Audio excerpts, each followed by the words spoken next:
దేవుడు ఏమన్నా మార్కులు ఏం చేస్తాడేమో అనుకున్నట్టుగా వెళ్తూ ఉండేవాళ్ళం. దేవుడు అలా మార్కులు ఏంతో లేదు, కష్టపడి చదివి రాస్తేనే దేవుడు మార్కులు వేయించాడు. కాబట్టి లక్క ట్రై చేద్దాం, అలా కాదు. చాలామంది చాలా హుషారుగా మంచిగా నేను చాలా బాగా రాశానని ఒక ఎగ్జామ్కి వెళ్తారు. ఏమాత్రం అక్కడ వ్యతిరేకత ఎదురైనా డిసప్పాయింట్ అయిపోతారు. ఒక ఇంటర్వ్యూకి వెళ్తారు, ఏమాత్రం వ్యతిరేకత వచ్చినా డిసప్పాయింట్ అయిపోతారు. చాలా సందర్భాల్లో జీవితాల్లో చాలామందికి డిస్కరేజ్మెంట్స్ ఫస్ట్ ఉంటాయి, తర్వాత సంతోషం ఉంటుంది. ఏం జరుగుతుందో కొంతమందికి చెమటలు పెట్టేస్తూ ఉంటాయి. నేను ఇలాగ ఆలోచిస్తూ ఉంటే మరి మహారాజైన దావీదు, కొంతమందికి దావీదు అంటే అసలు ఇష్టం ఉండదు. కారణం ఏంటంటే అతను బహుభార్యత్వం అంటారు, అతను 100 మంది భార్యలను చేసుకున్నాడు అంటారు, అతను ఊరియాని చంపించేసాడు అంటారు, అతను భార్యను తెచ్చుకున్నాడు అంటారు. ఇలాగ ఎన్నో చెప్తూ ఉంటారు. మనుషుల యొక్క స్వభావం దావీదులో కనిపించవచ్చు, అతని యొక్క బలహీనతలు మనకి క్లియర్గా కనిపిస్తాయి.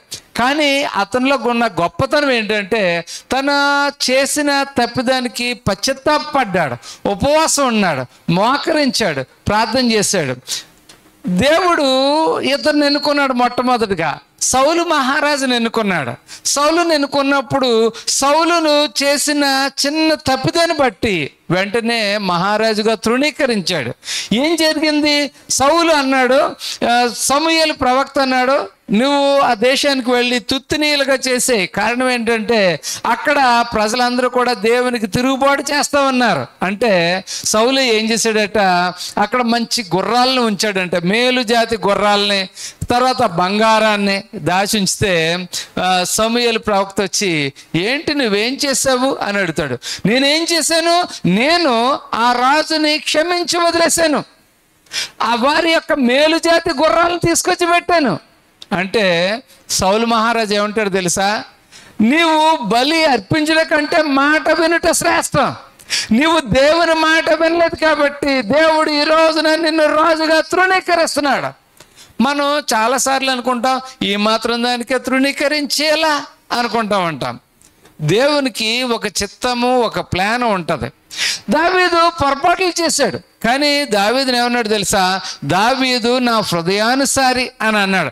కారణం ఏంటంటే దేవుని యొక్క ఉద్దేశం తెలుసుకుని, అయ్యో నేను ఈ తప్పుదని చేశాను కదా, నేను చేయకుండా ఉండాల్సింది అని మోకరించి అతను ప్రార్థన చేశాడు. తన కొడుకు చనిపోవలసిన పరిస్థితి వచ్చినప్పుడు మోకరించి ప్రార్థన చేశాడు. కొంతమంది వచ్చి చెప్పారు, అయ్యో బాబు చనిపోయాడని తెలిస్తే ఈయన ఊరేసేసుకుంటాడేమో అనుకున్నారు. కానీ వీళ్ళ గుసగుసలు విని ఏం జరిగింది, బాబు చనిపోయాడా అంటే అవును, ఓకే.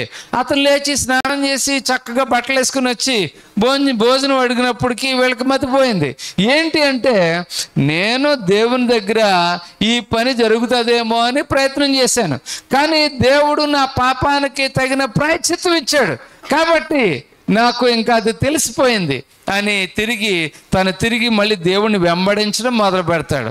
యాక్చువల్గా అన్ని రోజులు నేను ఉపవాసం చేశాను, నా కడుపు నా ఎముకలకు అంటుకుపోయింది, నా కన్నీరు ప్రవాహం వల్లే ప్రవహిస్తూ ఉంది, దానిలో మంచం కొట్టుకుపోతుంది, ఇంతగా ప్రార్థన చేసినా దేవుడు కనికరించలేదు, ఆ దేవుడిని నేను ఎందుకు అనుసరించాలి అని ఆయన అనుకోలేదు. ఈ మధ్యకాలంలో ఒక ఆయన దేవుడిని విడిచిపెట్టేసాడంట, క్రీస్తు ప్రభుని విడిచిపెట్టి వెనక్కి వెళ్ళిపోయాడంట. ఎందుకంటే ఆ సంఘ బిడ్డలను పట్టించుకోవట్లేదు, యేసు ప్రభు వారు పట్టించుకోవట్లేదు, ఎవరో పట్టించుకోవట్లేదు, ఇంకెందుకు నేను ఆ యేసు ప్రభులో ఉండడం. దేనికోసం వచ్చావు దేవుని దగ్గరికి? సంఘ బిడ్డలు పట్టించుకుంటారని వచ్చావా, లేకపోతే ఎవరైనా ఒక 10 రూపాయలు ఇస్తారని వచ్చావా? నీవు విశ్వాసంతో ఉండాలి. అంచేతే దేవుడు చాలా క్లియర్గా చెప్తున్నాడు. ఆయన అంటున్నాడు, కరువైనను ఖడ్గమైనను వస్త్రహీనత అయినను ఉపద్రవమైనను క్రీస్తు ప్రేమ నుండి నిన్ను ఎడబాపునా అని దేవుడు అడుగుతూ ఉన్నాడు. ఈ రోజున వస్త్రం ఇవ్వకపోతే ప్రతికూల పరిస్థితి, కాబట్టి నేను యేసు ప్రభువుని నమ్ముకోను, వరదలో రక్షించలేదు, నేను యేసు ప్రభువుని నమ్ముకోను, నేను ప్రార్థన చేశాను వరద ఆగిపోమని, కాబట్టి అది ఆగిపోలేదు, నేను యేసు ప్రభువుని నమ్ముకోను. ఇలాంటి ఆలోచనలో ఈ రోజుల్లో చాలా మంది ఉంటూ ఉన్నారు. వ్యతిరేక పరిస్థితుల్లో ప్రభువునందు విశ్వాసం ఉంచడం అనేది చాలా అవసరమని మనం గుర్తుంచుకోవాలి. 128వ దావీదు కీర్తన 138వ దావీదు కీర్తన మొదటి 2 వచనాలు చూసినప్పుడు, నేను నా పూర్ణ హృదయముతో నీకు కృతజ్ఞతాస్తుతులు చెల్లించుచున్నాను, దేవతల ఎదుట నిన్ను కీర్తిస్తాను, నీ పరిశుద్ధాలయం తట్టు నేను నమస్కారం చేస్తున్నాను, నీ నామమంతటి కంటే నీవిచ్చిన వాక్యమును నీవు గొప్ప చేసి ఉన్నావు. దేవునికి స్తోత్రం, హల్లెలూయా. ఈ వచనాలు చూసినప్పుడు దావీదు మళ్ళీ తిరిగి తన హృదయంతో చెప్తూ ఉన్నాడు, నా పూర్ణ హృదయంతో. కష్టాల్లో ఎంతమంది దేవునికి పూర్ణ హృదయంతో చెప్తూ ఉంటారు? ఈరోజు నేను ఒక ఇన్సిడెంట్ని జ్ఞాపకం చేసుకున్నాను. ఏంటి ఆ ఇన్సిడెంట్ అంటే, యోబు చాలా ధనవంతుడు. సాతాను అతన్ని శోధింతుందని తెలీదు. ఫైనాన్షియల్గా దెబ్బతిన్నాడు. అతని వ్యాపారం కొలాప్స్ అయిపోయింది. అతని గాడిదలు పోయినాయి, ఒంటెలు పోయినాయి, అన్నీ పోయినాయి. ఇవన్నీ ఒక్క రోజులో పోయినాయా 2 రోజుల్లో పోయినాయో తెలియదు, కానీ స్టెప్ బై స్టెప్ ఒక్కొక్కటి పోతూనే ఉంది. అప్పుల పాలైపోయాడు. కుమారులు చనిపోయారు. మరి బ్లడ్ రిలేషన్, అసలు మన పిల్లకి ఒక్కళ్ళకి జలుబు వచ్చిందంటే మనసులో ఉండదు. తల్లిదండ్రులకి ముఖ్యంగా ఏంటవుతుంది, చనిపోయారంటే ఇంక కింద పడి దొరిలేస్తారు. ఎలాగో ఒకసారి మా ఊర్లో ఒక కుర్రోడిని పాపని చేతకు గుద్దేసింది. అతను నేను వదిలి పడిపోతాను, నా కూతురు చనిపోయిందని చాలా ఊరంతా తిరిగేస్తా అందరిని పట్టుకుని అతను చాలా ఆపవలసిన పరిస్థితి వచ్చింది. కారణం ఏంటంటే పిల్లలంటే అంత ప్రేమ. యోబుకు మరి ప్రేమ లేదా? ఆమె తల్లికి యోబు భార్యకి ప్రేమ లేదా? ఈమెకి ఎంత ప్రేమ ఉన్నదంటే నీ దేవుడేటి దూషించి చచ్చిపో అనేసేంతగా ఉంది. యోబు ఒక్కొక్క ఏరియాలో ప్రతికూల పరిస్థితి ఎదుర్కొన్నాడు. ఆర్థికంగా ప్రతికూల పరిస్థితి, రక్త సంబంధులు తన కుమారులు చనిపోయినప్పుడు ఒక ప్రతికూల పరిస్థితి. ఇంకా ఇలా చూస్తూ ఉంటే నేనెందుకు దేవుళ్ళో ఉండాలి అని అనుకోలేదు. ఈవెన్ అనారోగ్యం ఈరోజు ఒక్కరోడు ఎలా గోగుతూ ఉన్నాడు. అయ్యి బాబు ఏమైపోయింది అడిగితే ఇదంతా కొంచెం దానికి అతను గోక్కుంటూ కూర్చున్నాడు. మన పిల్లలు ఎవరైనా అలా కొంచెం గోకారు అనుకోండి, ఎంత కేర్ తీసుకుంటాం, చాలా కేర్ తీసుకుంటాం. ఎన్ని రకాల మందులు అవ్వాలో అన్ని రకాల మందులు ఇస్తాం. మరి ఒక్కొక్కసారి రోగాల్లో ఏమవుతాయో తెలుసా, మనిషిని కృంగదీసేస్తాయి. ఎంత కృంగదీసేస్తాయో తెలుసా? నేను ఒకసారి ఒక ప్రాంతంలో చర్చి నడిపిస్తూ ఉండేవాడిని. ఆమెకి సయ్యాటికా నొప్పి వచ్చిందంట. సయ్యాటికా ఇటువైపు నొప్పి. ఆ నొప్పి తట్టుకోలేక ఏలు కరిసేసుకుని బ్లీడింగ్ అయిపోయి చచ్చిపోయిందని చెప్పారు. చాలా విచారం, నేను చాలా బాధపడ్డాను. అయ్యో ఆ తల్లి అలా చనిపోవడం నాకు అస్సలు నచ్చలేదు. కారణం ఏంటంటే నొప్పి భరించలేకపోయానని అన్నదంట. కొన్నిసార్లు ప్రతికూల పరిస్థితులు ఎలాగుంటాయంటే, ఈ రోగం నాకు ఎందుకు వచ్చిందిరా బాబు, నాకే ఎందుకు వచ్చింది, ఇంక చచ్చిపోవడం మంచిది అనిపిస్తుంది. యోబు ఎంత ధైర్యవంతుడో చూడండి. అంత ధైర్యం ఎక్కడి నుంచి వచ్చిందంటే, ఇదిగో దేవుని యందు విశ్వాసం నుంచి వచ్చింది. ఎన్ని ప్రతికూల పరిస్థితులు అయినప్పటికీ నా దేవుడు గొప్పవాడు, ఒకానొక దినాన నన్ను నిలబెడతాడు. ఈ దేహము ఎలాగ క్షీణించిపోయినప్పటికీ నేను సజీవునిగా చూస్తాను అనే నమ్మకం అతనికి ఎక్కడొచ్చిందంటే దేవుని యందు విశ్వాసం ద్వారా వచ్చింది. ఇప్పుడు మన పరిస్థితి ఎలాగుంది? ఇంట్లో చిన్న సమస్య వచ్చింది, కూతురుతో సమస్య వచ్చింది, అయ్యి బాబోయ్ ఇంక ఎలాగా, ఇంకా మెంటల్ టెన్షన్. లేకపోతే కొడుకుతో సమస్య వచ్చింది, మెంటల్ టెన్షన్, ఉద్యోగం మీద కాన్సన్ట్రేషన్ ఉండదు, దేని మీద. అల్లుడితో సమస్య వచ్చింది, కాన్సన్ట్రేషన్ ఉండదు. ఇలాగ ప్రతిదీ మనం చూసుకుంటూ ఉంటే టెన్షన్లో వ్యతిరేక పరిస్థితుల్లో మన విశ్వాసాన్ని పోగొట్టుకోకూడదని ఈ బైబిల్ తెలియచేస్తా ఉంది. వ్యతిరేక పరిస్థితులు, ఈ రోజుల్లో అన్ని వ్యతిరేక పరిస్థితులే. కానీ దేవుని వాక్యము ఏమి సెలవిస్తుంది తెలుసా? ఇన్ని వ్యతిరేక పరిస్థితులు వస్తున్నా దావీదు ఎలా ప్రార్థన చేస్తున్నాడంటే 3వ వచనం చూడండి. నేను మొర్ర పెట్టిన దినమున నీవు నాకు ఉత్తరం ఇచ్చితివి, నా ప్రాణములో త్రాణ పుట్టించి నన్ను ధైర్యపరచితివి. యెహోవా ఇలా చదువుతూ ఉంటప్పుడు ఇక్కడ చక్కని వాక్యం కనబడుతూ ఉంది. యెహోవా మహాప్రభావము గలవాడని వారు యెహోవా మార్గమును గూర్చి గానము చేసెదరు. యెహోవా మహోన్నతుడైనను ఆయన దీనులను లక్ష్యపెట్టును. నేను ఈ వచనం చూసినప్పుడు యెహోవా మహాప్రభావం గలవాడని ప్రజలు చెప్పుకుంటారు అని చెప్తున్నాడు. అక్కడి వరకు బాగానే ఉంది. కానీ మన దేవుడు ఏదైనా అనారోగ్యంతో, మరి పాస్టర్ గారట విజయవాడలోని అపార్ట్మెంట్లో ఉన్నారు, న్యూస్ పేపర్లోకి వచ్చింది, దాన్ని చెప్తున్నాను. బాబు మంచినీళ్ళు అడిగాడంట, అప్పటికే నీళ్ళన్నీ వచ్చేసినాయి. అరే కొడుకు మంచినీళ్ళు అడుగుతున్నాడు వెళ్ళాలి అని చెప్పేసి కిందకి దిగాడంట. మరి అప్పుడు బాగా ఉధృతంగా ఉన్నదో ఏంటో కొట్టుకుపోయాడు, చనిపోయాడు. చనిపోతే ఇంకా వస్తాడని వాళ్ళు ఎదురు చూస్తూనే ఉన్నారు. ఆయన పాస్టర్ గారు, మరి మీ దేవుడు మహాప్రభావం గలవాడు, మరి పాస్టర్ గారు ఎందుకు చనిపోయారు? ఆ మధ్యకాలంలో చాలా కామెంట్లు వచ్చినాయి. కరోనాతో చాలామంది పాస్టర్ గారు చనిపోయారు, చాలామంది. మనము ఈ లోకానుసారంగా చూస్తే బలహీనలు, మన శరీరాల బలహీనలు, మన ఆలోచనల బలహీనము, మన యొక్క తలంపులు బలహీనము, మనం కూడా సాధారణ ప్రజల వలె చనిపోతాం. మనం కూడా సాధారణ ప్రజల వలె. అయితే దేవుడు ఇచ్చిన ఈ ఆరోగ్యంతో దేవుణ్ణి మనం స్తుతించవలసిన అవసరం ఉంది. ఈ కొంత విషయంలో దేవుడు మహాప్రభావం గలవాడు. ఎప్పుడు నెగిటివ్ సైడే చూస్తాం కానీ పాజిటివ్ సైడ్ ఆలోచించరు. ఇప్పుడు ఖాళీ కుర్చీలే చూస్తారు కానీ నిండు కుర్చీలు ఎవరు లెక్క పెట్టరు. చాలామంది ఏమంటారంటే అక్కడికి వెళ్ళానండి కుర్చీలన్నీ ఖాళీగా ఉన్నాయి. మరి కూర్చున్న వాళ్ళ సంఖ్య, యేసుక్రీస్తు ప్రభువారు 10,000 మంది ఉంటేనే నేను అద్భుతం చేస్తాను, వాక్యం చెప్తాను అని అనలేదు. ఒక్కడి కోసం ఆయన మరి పెద్ద వాగు దాటి గెన్నేసరుతూ వాగు దాటి ఆయన వచ్చాడు. ఒక్క ఆత్మ కోసం ఆయన సినగోగులో నుండి పేతురు గారి ఇంటికి వచ్చాడు. ఒక్క ఆత్మ కోసం ఏం చేశాడు తెలుసా? సమరయ గ్రామముల గుండా ఆయన వెళ్ళాడు ఒక్క ఆత్మ కోసం. మనము చాలామంది ఎలా ఉంటారంటే ప్రసంగాలకు వస్తారు కానీ అక్కడ ఎక్కువ మంది లేకపోతే మంచి ప్రసంగాలు రావండి. ప్రజలు ఉంటేనే మంచి ప్రసంగాలు వస్తాయి అని చెప్తూ ఉంటారు. నిజానికి వాళ్ళు ప్రజలను చూస్తున్నారు.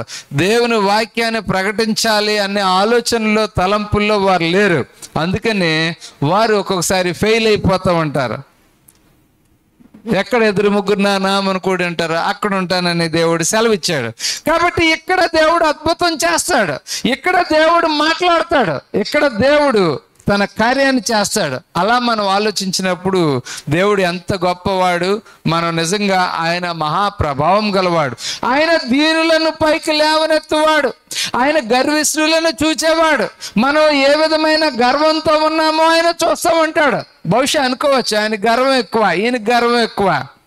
మనుషుల యొక్క జస్టిఫికేషన్ సరి అయినది కాదు. వాళ్ళు ఎప్పుడు ఎలా చేస్తారంటే వాళ్ళ యొక్క ఊహను బట్టి జస్టిస్ చేస్తూ ఉంటారు అంతే. అందరూ ఏమన్నారు తెలుసా? ఎరుకో దగ్గర ఉన్న ఆ స్త్రీని, ఏం పేరు, ఎరుకో పట్టణం దగ్గర పైన కట్టుకున్నది కదా రాహాబుని ఏమని జస్టిఫై చేశారంటే ఆమె వేశ్య అని అన్నారు. ఎవరు కూడా ఆమెకి గౌరవం ఇచ్చి ఉండలేదు.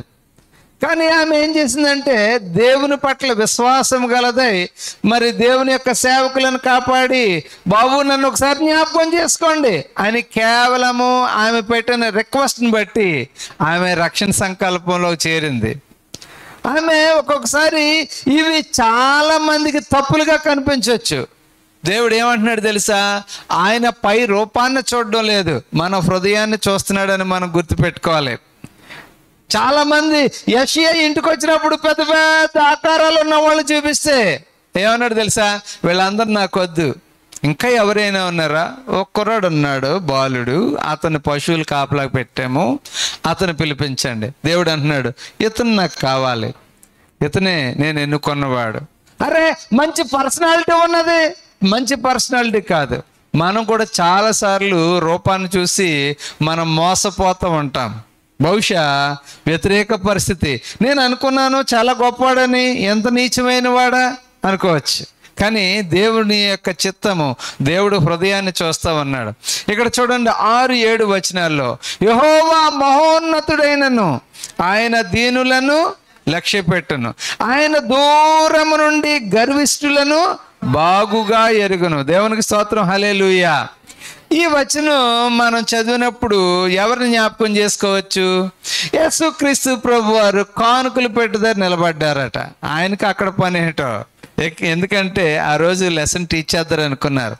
అందరూ చాలాసార్లు మనం అంటే ఈ కానుక పెట్టి అంటే డబ్బా పెడతా ఉన్నాము, కొంతమంది ఇలా నలిపేసి మరేసేస్తూ ఉంటారు. అలాగే నాకు ఇష్టం ఉండదు. అంటే పేపర్ మంచిగా ఎత్తే మంచిది.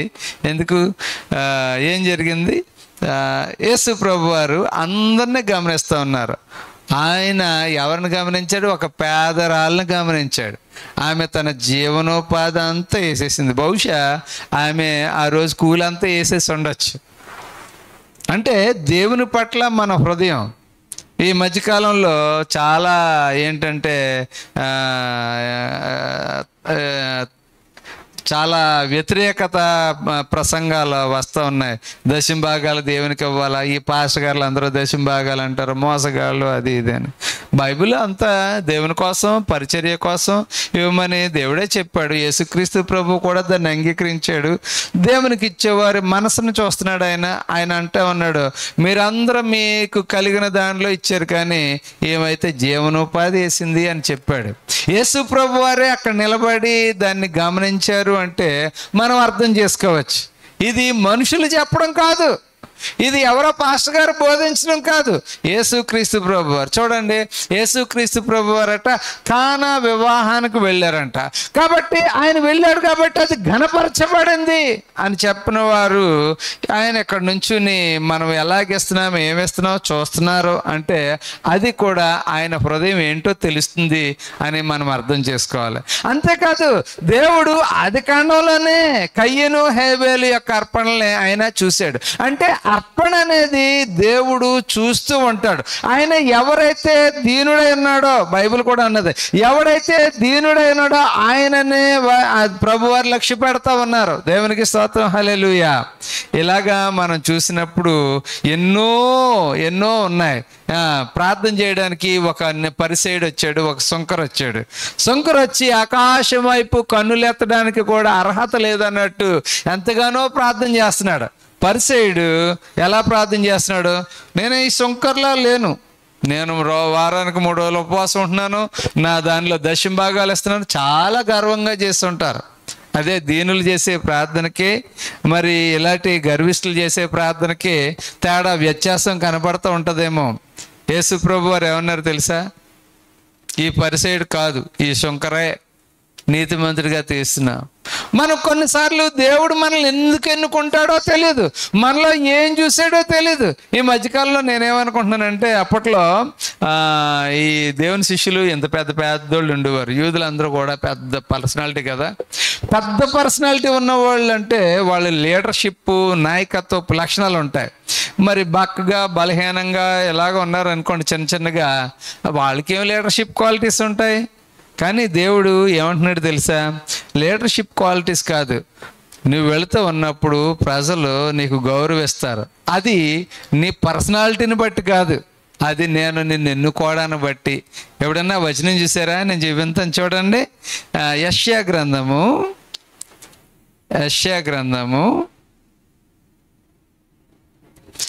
43వ అధ్యాయము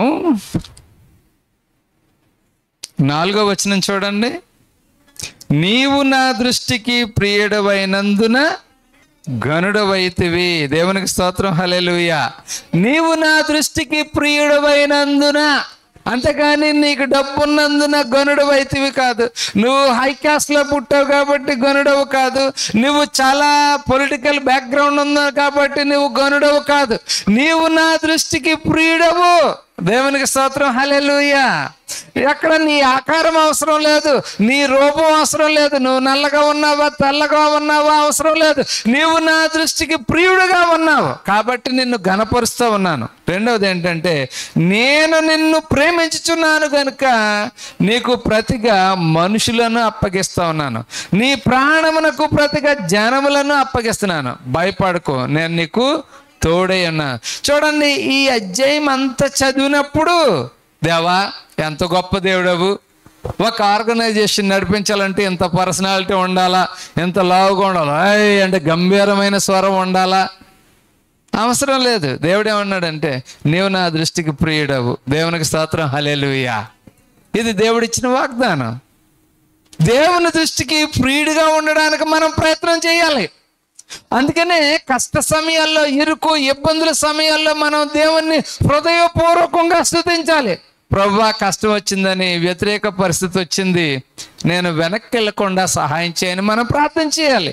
అంతేగాని వ్యతిరేక పరిస్థితి వచ్చిందని వెనక్కి వెళ్ళిపోయి, అనుకూల పరిస్థితి వచ్చిందని మళ్ళీ దేవుని సన్నిధిలో ప్రార్థన చేద్దాం, ఇలాంటి ఆలోచన మనకు వచ్చినప్పుడు అది సాతాను మనలను వెనక్కి నడిపించడానికే.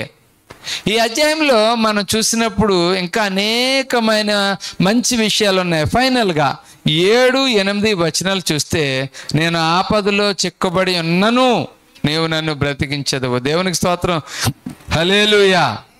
నా శత్రువుల కోపము నుండి నన్ను రక్షించుటకై నీవు నీ చేయి చాపెదవు, నీ కుడి చేయి నన్ను రక్షించును. 8వ వచనం, యెహోవా నా పక్షమున కార్యము సఫలము చేయను, యెహోవా నీ కృప నిరంతరము ఉండును, నీ చేతి కార్యములను. ఈ వచనాల్ని మనం కంఠస్థం చేసేయాలి. ఏమంటున్నాడు తెలుసా? యెహోవా నా పక్షమున కార్యము సఫలము చేయను. లాబాను ప్రార్థన చేస్తున్నాడు, నేను దేవుని కొరకు, అబ్రహాము కొరకు నేను పని నిమిత్తం వచ్చాను, ఆయన నా కార్యము సఫలము చేసే దేవుడు. నేను ఇదిగో కుమారుని మోరియా పర్వతం మీద మరి అర్పణ చేయడానికి వెళుతూ ఉన్నాను, నేను అర్పణ చేస్తాను. కానీ దేవుడు ఏమన్నాడు తెలిసే, I don't like human sacrifices.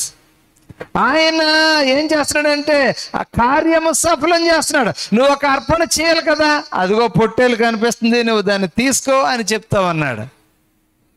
మన కార్యాన్ని సఫలం చేసే దేవుడు. మనం ఏం చేస్తామంటే మన కార్యం మనమే సఫలం చేయాలి అనుకుంటూ ఉంటాం. చాలా స్టోరీలు చెప్తూ ఉంటారు. ఏంటి ఆ స్టోరీలు అంటే, ఒక అతను ఫారెస్ట్లో చిన్న వ్యాన్ వేసుకుని వెళుతున్నారట. ఒక ముసలావిడి పొలలో పెట్టుకుని వెళతా ఉంది. అమ్మ ఎక్కి కారులో కూర్చో, వ్యాన్లో ఏమి నడుస్తావు అంటే ఎక్కి కూడా ఆ పొలాల మోపు తన నెత్తి మీద పెట్టుకున్నది. ఏమ్మా దించు అంటే, అయ్యా మీరు నన్ను మోస్తానన్నారు కానీ నా పొలాలనే కూడా మోస్తారా? చాలాసార్లు మనము కూడా అలాగే ఉన్నాం, నా పని నేనే చేసుకుంటాను అనుకునేలా ఉంటాం. కానీ దేవుడు ఏమంటున్నాడంటే, నీ పనుల భారము యెహోవా మీద మోపము, ఆయన దాని నుంచి విడుదల చేస్తాడు. నిబ్బరము కలిగి ధైర్యముగా ఉండు, నేను నీ పని సఫలం చేస్తాను. యెహోషువ నువ్వు భయపడుతున్నావేమో, అయ్యో మోషే లేడు ప్రార్థన చేయడానికి. మేము ఆ సమయంలో ఒకసారి ఇక్కడికి వచ్చిన కొత్తలో మా అత్తమ్మగారు చనిపోయారు. అయ్యో ప్రార్థన చేసి ఇవిడు చనిపోయింది, మనకి ఎలాగ అనుకుని ప్రార్థన చేసి, తర్వాత మా నాన్నగారు చనిపోయారు. అయ్యో ఆయన ప్రార్థన పరుడు, ఇక్కడ మోకరించి ప్రార్థన చేసేవాడు, ఎన్నో అద్భుతాలు జరిగి చక్కగా చాలా ప్రార్థన జరిగేది, పైన చక్కగా ఆరాధన జరిగేది. ఆయన లేకపోతే ఇప్పుడు ఎలాగ అంటే ఒక్కొక్కసారి వీళ్ళు ఎవరన్నా మన సొంత ప్రజలు చనిపోతూ ఉన్నారనుకోండి, మనం చాలా భయపడిపోతాం. ఎందుకంటే వాళ్ళ ప్రార్థన మన కార్యాలు సఫలం చేస్తుందని.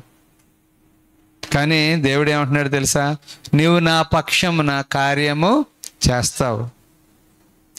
మనము మనుషుల కోసం చూస్తూ ఉన్నాం, ఆయన ఉంటే నా కార్యం సఫలం అయిపోద్ది. ఆయన ప్రార్థన చేస్తే, ఈయన ప్రార్థన చేస్తే నా పని అయిపోద్ది, అక్కడ ప్రార్థన చేస్తే పని అయిపోద్ది. కాబట్టి కానుక అక్కడికి అనుకుంటాం, లేకపోతే ఎక్కడికి. ఇంతకుముందు టీవీలో ప్రసంగాలు విని చెక్కులు పంపించేవారు, బోల్డ్ కామెంట్స్ క్రిటిసైజ్ వచ్చేసినాయి. మనం ఏ చర్చికి వెళ్తాం అక్కడ ఇచ్చుకుంటాం అనుకోండి. కానీ మనం అర్థం చేసుకోవాల్సింది ఏంటంటే, దేవుడు మన పక్షమున ఏం చేస్తాడు? ఆయన కార్యం సఫలం చేస్తాడు. నువ్వు ప్రయాణం స్టార్ట్ అయినప్పుడే అక్కడ పని పూర్తి అయిపోతుంది. కారణం ఏంటంటే, he decided that he will grant. ఆయన తలంపు రాకముందే దేవుడు ఏం చేస్తాడు? మన కోసం సిద్ధపరిచి ఉంచుతాడు. మనం ఏం చేస్తామంటే భయపడిపోతూ ఉంటాం. అలా భయపడిపోవని అవసరం లేదు. వ్యతిరేక పరిస్థితులు వచ్చినప్పుడు మన విశ్వాసం ఎలాగుందో ఒకసారి చూద్దాం. ఒక బైబిల్లో సహోదరు ఉంది, ఎవరు? మార్తా మరియా. వాళ్ళకి వ్యతిరేక పరిస్థితి వచ్చింది. ఇంట్లో ఉన్న ఒకే ఒక ఆధారం మగదిక్కు అంటారు. మగదిక్కు అంటే ఎంతమంది ఆడవాళ్ళు ఉన్నా ఒక మగవాళ్ళు లేకపోతే కష్టం, ఎంతమంది మగవాళ్ళు ఉన్నా ఒక ఆడపిల్ల లేకపోతే కష్టం. అందుకని పర్ఫెక్ట్ ఫ్యామిలీ ఏంటంటే మగ ఆడ ఉండాలి, లేకపోతే అది ఫ్యామిలీ కాదు. ఇప్పుడు బ్రదర్ చనిపోయాడు. పరిస్థితి ఏంటి? వాళ్ళిద్దరూ కూడా విచారంతో ఉన్నారు. ఒక వ్యతిరేక పరిస్థితి. అప్పటికి వాళ్ళు అనేసారు, ప్రభువా నీవు ఉంటే నా సోదరుడు చనిపోకపోను. అప్పుడు యేసు ప్రభు వారు అంటారు, నువ్వు నమ్మిన ఎడల దేవుని మహిమను చూతు. దేవునికి స్తోత్రం, హల్లెలూయా. ఈ రోజున దేవుడు మనందరితోనూ మాట్లాడే ఒక మంచి విషయం ఏంటంటే, నీవు నమ్మిన ఎడల దేవుని మహిమను చూతువు. అది ఒకవేళ నీ కుటుంబం కోసమే కావచ్చు, నీ ఆరోగ్యం కోసమే కావచ్చు, ఉద్యోగమే కోసమే కావచ్చు. నువ్వు నమ్మిన ఎడల దేవుని మహిమను చూతువు. దేవునికి స్తోత్రం, హల్లెలూయా. ఏదైనా దేవుణ్ణి అడుగుదాం, దేవా మేము నమ్ముతూ ఉన్నాము, నీ చేతి కార్యాన్ని విడిచిపెట్టొద్దు, మా పక్షంగా కొన్ని కార్యాలు నువ్వు చేయాలి ప్రభువా. శత్రువుల కోపము నుండి నన్ను రక్షించుటకై నీవు చేయి చాపెదవు. చాలామంది మనకు తెలియదు కానీ మనకు శత్రువులు ఉంటారు, తప్పకుండా ఉంటారు శత్రువులు. అందరూ నన్ను మెచ్చేసుకోరు, అందరూ నన్ను తిట్టుకోరు, అందరూ నేను చెప్పిందల్లా ఒప్పేసుకోరు, అందరూ వ్యతిరేకత చూపించరు. కానీ మనకి ఎవరో ఒకరు ఎప్పుడూ ఒక శత్రువు ఉంటారు. 9 గ్రహాల్లో ఒకటి శనిగ్రహం ఉన్నట్టు, 12 మంది శిష్యుల్లో ఒక యోధా ఇస్కరియోతు మోసగాడు ఉన్నట్టు ఎవరో ఒకరు ఉండనే ఉంటారు. వాళ్ళు మనల్ని బాధ పెడుతూనే ఉంటారు, పక్కలో బళ్ళంలాగా. గొప్ప ప్రార్థనా పరుడు పౌలు గారు, ఆయన ఒంట్లో ఒక ముళ్ళు ఉన్నదంట. ప్రభువా ఈ ముళ్ళు తీసేయంటే, అందాక అలా ఉంచయ్యా అని అన్నాడు. మన ఇంట్లో ఉన్న ముళ్ళేటో,